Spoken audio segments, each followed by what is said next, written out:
Keto steak fries. These are so good. Start by peeling a celery root. Celery root, or celeriac as it's also known, is a naturally low-carb root vegetable that's also high in fiber. And despite its knotted exterior, very easy to peel. Next, use a potato slicer to cut it into french fries. I had to trim the sides of the celery root to make it work, but the results were worth it. Once they're sliced, the next step is to soak them in water for at least 20 minutes. You can skip this step, they'll still come out good, just not as crispy. After soaking, pat them dry to remove all excess water. I simply did this with a lot of paper towel. Now, to make them crispy, you'll need a tablespoon of cornstarch. No, strictly speaking, cornstarch is not keto friendly. However, 1 tablespoon spread over an entire celery root only adds 7 carbs. And when you consider that just 1 celery root can yield between 3 and 4 servings, the total carb impact is even lower.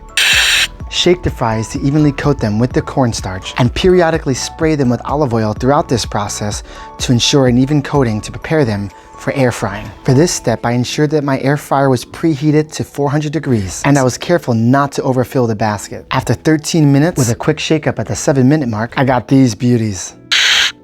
I also deep fried these as a test to see which one I liked better. Full disclosure, they were crispier and tastier deep fried. However, deep frying is a bitch. You have to worry about cleaning the oil and storing the oil and disposing of the oil properly and controlling the moisture levels in the oil. If and only if you don't mind all of the hiccups that come with frying, then by all means deep fry them.